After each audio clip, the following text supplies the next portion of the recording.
안녕하세요. 사랑하는 서북교회 청소년 여러분, 한 주 동안 잘 지냈습니까? 무더운 날씨에 고생이 많죠?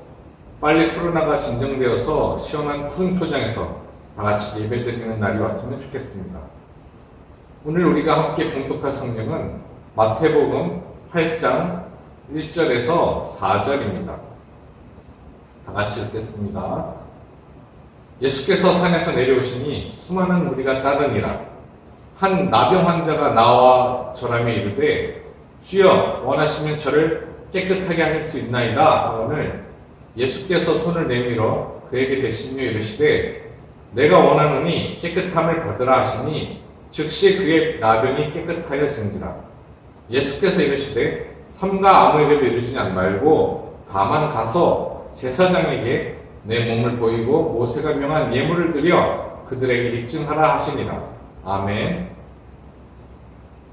오늘 설교는 첫 번째 강론과 두 번째 강론 사이에 나오는 예수님의 이적기사 얘기들입니다. 이스라엘의 율법 중에 진영 안에 피부병의 일종인 나병 환자가 생기면 그 사람은 부정해졌기 때문에 진영 밖으로 나가 혼자 살아야 하며 병이 나으면 제사장을 찾아가 병이 나았다는 확인 증서를 받아야 다시 진영 안으로 복귀할 수 있습니다. 나병은 다른 사람에게 옮을 수도 있고 부정한 병이어서 이 병에 걸린 사람은 공동체에서 쫓겨나는 것입니다. 이스라엘 진영 안에는 하나님이 머물러 계시기 때문에 부정해진 사람은 진영 안에 머물 수가 없습니다. 부정한 사람을 빨리 내쫓지 않으면 하나님이 진영을 떠나시게 되고 하나님이 떠나시면 주변 나라들로부터 침략을 당하게 됩니다. 우리가 모든 나병 환자들이 죄를 지었다고 단정 지을 수는 없지만 대부분의 경우는 죄를 지으면 나타나는 현상이 병입니다. 모세의 누나 미리암이 모세를 비방했다가 나병에 걸려 진영 밖으로 쫓겨난 적이 있습니다. 미리암이 걸린 나병은 하나님이 내리신 징계였습니다. 모세가 미리암을 용서해달라고 하나님께 기도해서 미리암이 7일 만에 나병이 나와서 진영으로 다시 돌아올 수 있었습니다. 민수기 12장 9절부터 16절 내용입니다. 마태복음에 등장하는 나병 환자는 성읍 밖에서 홀로 지내다가 예수님이 산에서 내려오시는 것을 보고 예수님께 나아가 주여 원하시면 저를 깨끗하게 하실 수 있나이다 라고 말합니다. 예수님이 나병 환자에게 손을 대시며 말씀하시길 내가 원하노니 깨끗함을 받으라 하시니 나병이 깨끗하게 나았습니다. 그리고 예수님은 그 사람에게 아무한테도 말하지 말고 곧바로 제사장을 찾아가 깨끗이 나은 것을 보이고 예물을 드려 그들에게 입증하라고 말씀하십니다. 나병이 다 완치된 것이 입증이 되면 성읍 안에서 가족이랑 같이 살 수 있는 것입니다. 그런데 이 나병 환자는 어떻게 예수님이 자기 병을 고칠 수 있을 것이라 생각했을까요? 우리나라에도 소록도라는 나병 환자들이 모여 사는 곳이 있습니다. 예를 들어 10살짜리 어린아이라 할지라도 나병에 걸리면 가족과 떨어져 소록도에 가서 처음 보는 나병 환자들과 함께 살아야 합니다. 소록도에 있는 사람들은 죽을 때까지 거기서 살아야만 했습니다. 왜냐하면 나병이 그렇게 쉽게 낫는 병이 아니기 때문입니다. 그런데 지나가는 사람마다 붙잡고 당신이 나의 나병을 낫게 할 수 있어 라고 말하는 나병 환자는 아무도 없습니다. 그런데 어떻게 이 나병 환자는 예수님을 알아봤을까요? 예수님을 믿으라고 목에 피가 날 정도로 외쳐도 대부분의 사람들은 외면하는데 이 나병 환자는 누가 전도도 안 했는데 예수님 얼굴만 보고 예수님을 믿은 것입니다. 정말 신기하지 않습니까? 바로 하나님이 그렇게 하신 것입니다. 이 나병 환자에게 하나님의 나라가 임했던 것입니다. 하나님 나라가 임하면 예수님이 어떤 분이신지 알아보는 것입니다. 그렇지 않은 대부분의 사람들은 눈을 뜨고 있어도 예수님이 어떤 분인지 모릅니다.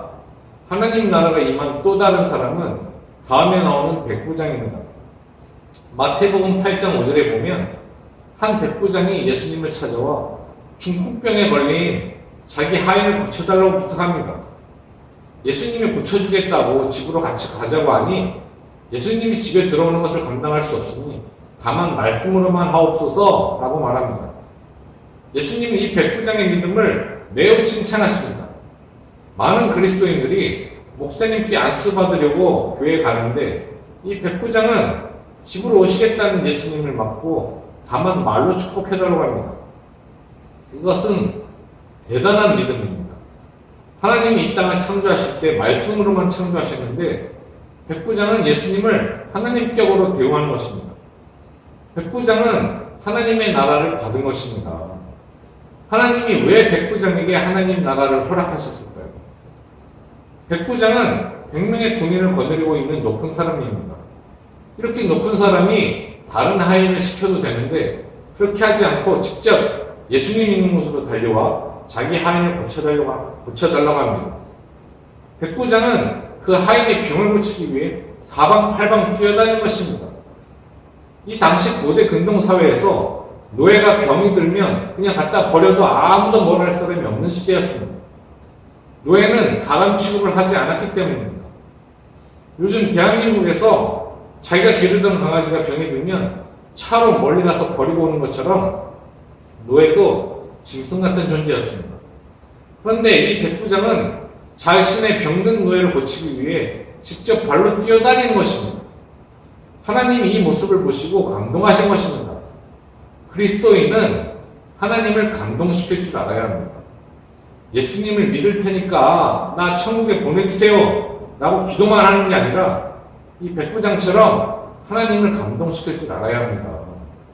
사람이 이 땅에 한 번 태어나서 공부만 잘하면 되는 게 아닙니다. 돈만 잘 벌어오면 되는 게 아닙니다. 부모님 감동시킬 줄도 알아야 하고 배우자 감동시킬 줄도 알아야 하고 특별히 자녀들 감동시킬 줄 알아야 합니다. 그러려면 보통 부모들은 어떻게 감동받으시는가 잘 살펴 알아둬야 합니다. 보통 배우자들은 언제 감동받는가 잘 봐둬야 합니다. 다른 자녀들은 언제 부모로부터 감동받는가 잘 살펴봐야 합니다. 이런 것을 잘하는 사람이 성공할 가능성이 높습니다. 백부장이 자기 하인을 위해 뛰어다니는 모습은 정말 감동적입니다. 모든 백성들이 이 백부장을 사랑하고 자신의 지도자로 모시고 싶어 하는 것입니다. 지도자의 카리스마란 바로 이런 데서 나오는 것입니다. 예수님은 베드로의 집에 들어가셔서 열병으로 앓아누운 베드로의 장모를 고쳐주십니다. 밤이 되니 사람들이 귀신 들린 자들을 많이 데리고 나옵니다. 예수님이 귀신들을 다 쫓아내시고 병든 자들을 고쳐주십니다. 예수님이 병든 자, 귀신 들린 자들을 고쳐주실 때 무슨 도깨비 방망이처럼 그냥 뚝딱 고쳐지는 게 아닙니다. 사람이 병이 들 때는 그냥 아무 이유 없이 병이 드는 게 아닙니다. 알고 지은 죄, 모르고 지은 죄가 있는 것입니다. 그것 때문에 병이 들고 귀신이 드는 것입니다. 예수님이 대신 그들의 죄를 짊어진다고 약속해야 그들의 병이 낫는 것입니다. 예수님이 그들의 병을 다 끌어안고 가시는 것입니다. 마태복음 8장 17절을 다 같이 읽겠습니다. 이는 선지자 이사야를 통하여 하신 말씀에 우리의 연약한 것을 친히 담당하시고 병을 짊어지셨도다 함을 이루려 하심이더라. 예수님의 제자 중에 한 사람의 아버지가 돌아가셨습니다. 그래서 예수님께 아버지 장례식을 치르고 오게 달라고 했지만 예수님은 안 된다고 하십니다. 8장 22절을 다 같이 읽겠습니다. 예수께서 이르시되 죽은 자들이 그들의 죽은 자들을 장사하게 하고 너는 나를 따르라 하시니라. 아멘. 정말 이해하기 힘든 부분이지 않습니까? 대한민국 사회에서는 아무리 중요한 일이 있어도 아버지가 돌아가시면 빨리 가서 장례식 치르고 오라고 휴가를 줍니다. 그런데 예수님은 잔소리하지 말고 나를 따르라고 하십니다. 예수님의 제자가 된다는 것은 쉬운 일이 아닙니다. 나의 모든 권리를 포기해야 합니다. 나의 모든 권리를 포기해야 갈 수 있는 것이 천국입니다. 만약 그 제자가 예수님 말 안 듣고 아버지 장사로 갔다면 아버지 장례는 잘 치러 들을 수 있겠지만 다시 예수님의 제자로 돌아오지는 못합니다. 그러면 이 제자는 자기 아버지도 잃고 예수님도 잃는 것입니다. 예수님을 따르려면 모든 권리를 포기해야만 합니다. 예수님은 시간이 3년밖에 없으니 시간이 매우 촉박하신 것입니다. 예수님과 제자들이 배를 타고 가는데 심한 바람과 파도가 거칠게 몰아붙이니 배가 뒤집히기 일보 직전입니다. 배에 있는 사람들이 우린 다 죽었구나 생각하고 있는데 제자들이 주무시던 예수님을 깨우고 살려달라고 외치자 예수님이 일어나셔서 바람과 바다를 꾸짖으시니 아주 잔잔해집니다. 자연은 창조주의 말에 모두 순종합니다. 땅과 하늘과 바다가 하나님의 말씀에 순종합니다. 이것은 무엇을 의미합니까? 우리에게 닥치는 자연재해는 하나님이 내리시는 징계와 다르지 않다는 것입니다.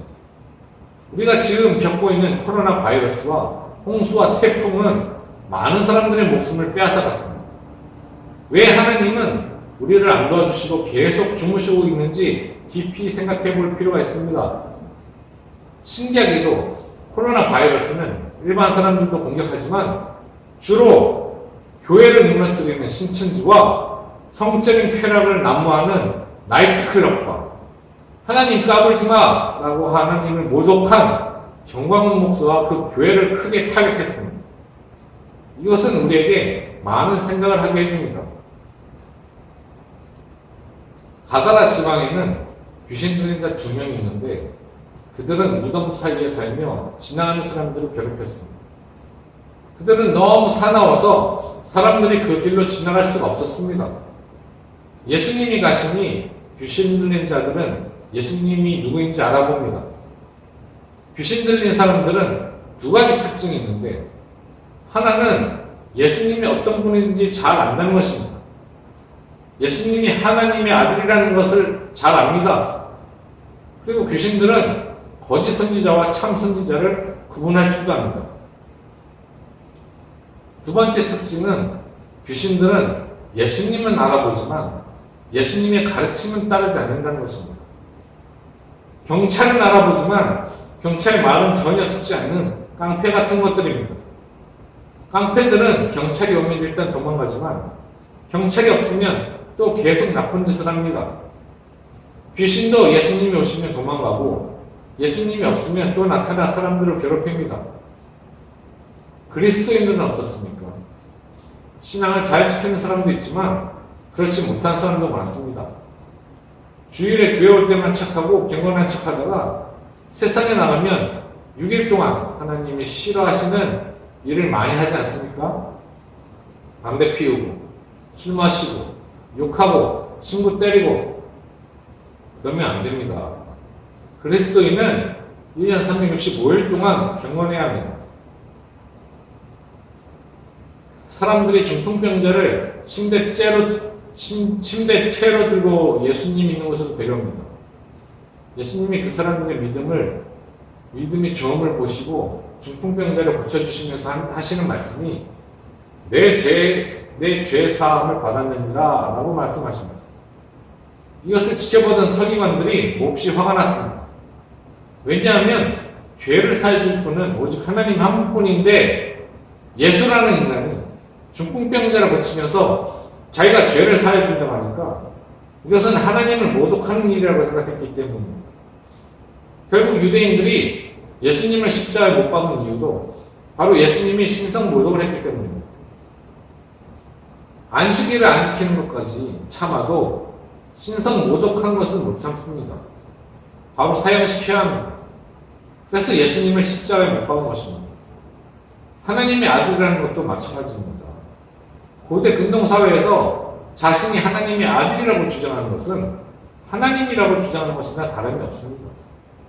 예수님은 신성 모독죄로 십자가 체험을 당하신 것입니다. 바리새인들과 서기관들은 하나님 나라를 받지 않았기 때문에 예수님을 평범한 인간으로 보고 십자가에 못 박은 것입니다. 큰 죄를 지은 것입니다. 그러나 하나님 나라를 받은 사람들은 예수님을 하나님 아들이라고 보고 따랐습니다. 이것은 하나님 나라를 받은 것과 받지 않은 것의 차이점입니다. 하나님 나라가 임하지 않으면 나도 모르는 사이에 죄를 짓게 되는 것입니다. 사도 바울이 처음에는 그리스도인들을 쳐 죽이고 그들을 쫓아다녔지만 하나님 나라를 받은 후에는 그 반대가 되었습니다. 전에는 눈뜬 장님이었지만 하나님 나라를 받은 후에는 영의 눈을 뜨게 된 것입니다. 이처럼 하나님 나라를 받는 것이 얼마나 중요한지 모릅니다. 다 같이 마태복음 9장 4절을 보겠습니다. 예수께서 그 생각을 아시고 이르시되 너희가 어찌하여 마음에 악한 생각을 하느냐? 아멘. 하나님 나라를 누구한테 주느냐는 하나님 마음입니다. 하나님 마음이기 때문에 아무도 모릅니다. 그런데 하나님 나라를 받는 사람들의 공통점이 있습니다. 그것은 마음에 악한 생각을 하지 않는다는 것입니다. 백부장이 하인을 고치려고 뛰어다니는 것처럼 하나님 나라를 받을 만한 사람은 주로 착한 생각, 감동을 주는 생각을 한다는 것입니다. 바리새인들은 율법을 철저히 지키는 사람들인데 그들이 율법을 철저히 지키게 된 계기가 있습니다. 오래전에 유대인들은 솔로몬 성전에 하나님이 계시기 때문에 천하무적이라고 생각했습니다. 예루살렘에 하나님의 성전이 있기 때문에 다른 나라가 못 쳐들어온다고 굳게 믿고 있었습니다. 그들은 제사를 형식처럼 드렸고 율법들은 지키지 않았습니다. 그런데 어느 날 그들은 바벨론에 의해 멸망당했습니다. 그리고 솔로몬 성전도 불에 타 무너졌습니다.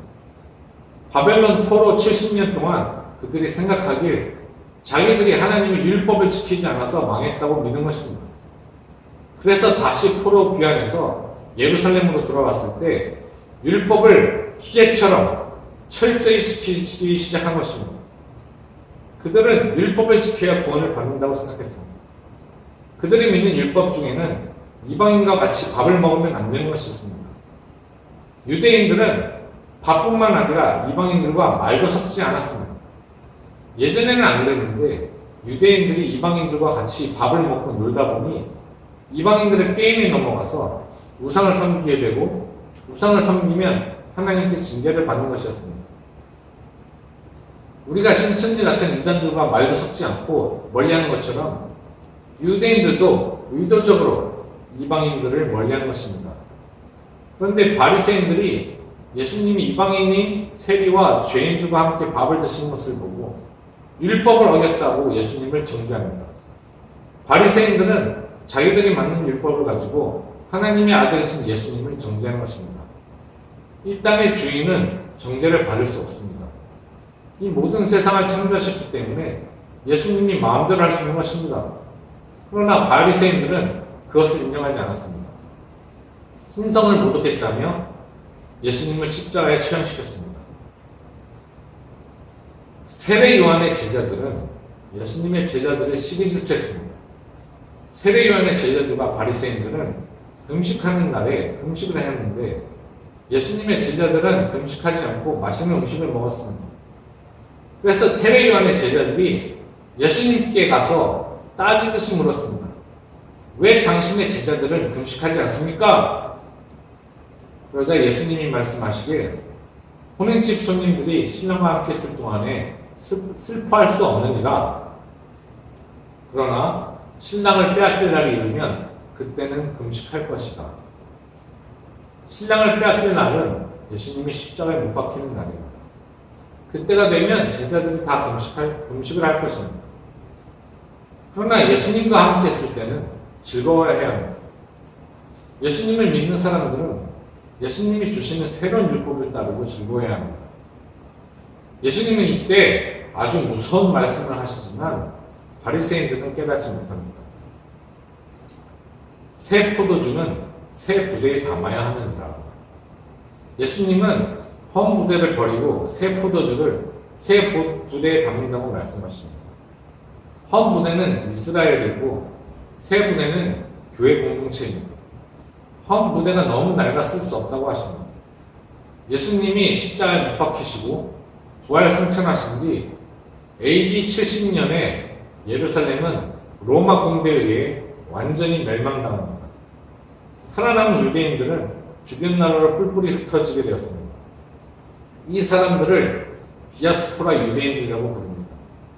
디아스포라 유대인들은 약 2000년 동안 다른 나라에서 이방인으로 원주민들 눈치를 보면서 살고 있습니다.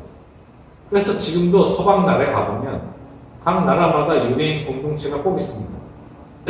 1900년대에 들어와서 1차, 2차 세계전쟁 할 동안 유대인들은 독일 나치당에게 약 600만 명이나 대량 학살을 당했고 1948년에 미국 백으로 겨우 자기 땅을 일부분 되찾을 수 있었습니다. 정말 신기한 것은 유대인들이 각각 다른 나라에 흩어져 살고 있었지만 2000년 동안 율법을 철저히 지키며 자기들의 민족의식을 잃어버리지 않고 살아왔다는 것입니다. 2000년 전에 사라진 나라가 다시 세워진다는 것은 참으로 놀라운 일입니다. 세계 역사책들을 모두 찾아봐도 있을 수 없는 일입니다. 하나님이 세우신 것입니다. 하나님이 왜 이스라엘을 다시 세우셨을까요? 하나님이 촛대를 이스라엘에서 교회 공동체로 옮기셨는데 왜 지금 와서 다시 이스라엘 카드를 꺼내셨을까요? 지금 그리스도인들의 모습을 봅시다. 우리가 제대로 신앙생활을 하고 있는가? 우리가 하나님의 기대에 부합하는 생활을 하고 있는가? 하나님보다 돈과 우상을 더 좋아하는 우리의 모습을 보게 됩니다. 우리가 빨리 회개하지 않는다면 머지않아 하나님이 우리에게 있는 촛대를 다른 곳으로 옮기실지도 모를 것입니다. 믿음의 자녀로 성장하는 서북천 성령 여러분이 되시길 소망합니다. 다 같이 기도하겠습니다. 하나님 아버지, 정말 우리가 정말 하나님 나라를 받기를 갈구합니다. 우리 청소년들에게 정말 하나님께서 임자해 주셔서 청소년들의 영의 눈이 뜨게 해주시고 정말 하나님이 기뻐하시는 그런 자녀로 살아갈 수 있도록 인도하여 주시옵소서. 예수님의 이름으로 기도드리옵나이다. 아멘. 다 같이 주기도문 하시고 마치겠습니다. 하늘에 계신 우리 아버지여, 이름이 거룩히 여김을 받으시오며 나라의 임하옵시며 뜻이 하늘에서 이루어진 것 같이 땅에서도 이루어지이다. 오늘날 우리에게 일용할 양식을 주옵시고 우리가 우리에게 죄 지은 자를 사하여 준 것 같이 우리의 죄를 사하여 주옵시고 우리를 시험에 들게 하지 마옵시고 다만 악에서 구하옵소서. 대개 나라와 권세와 영광이 아버지께 영원히 쌓옵나이다. 아멘. 수고하셨습니다.